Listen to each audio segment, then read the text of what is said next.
ஒரு சின்ன நகரத்துல ஒரு பழைய பொருட்கள் வாங்குற கடை இருந்துச்சு. அதுல ஒரு மாய கண்ணாடி இருந்துச்சு. அதுக்கு முன்னாடி நின்னு யாரு பேசினாலும் அது திரும்ப பேசும்.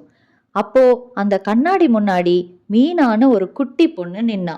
கண்ணாடி கேட்டுச்சு, ஏன் இவ்ளோ சீரியஸா இருக்க அப்படின்னு.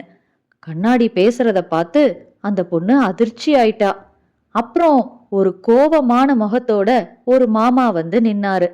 அவரை பார்த்து, நீங்க கோவமாலாம் இல்ல, உங்களுக்கு இப்போ ரொம்ப பசிக்குதுன்னு நினைக்கிறேன் அப்படின்னு அந்த கண்ணாடி சொல்லுச்சு.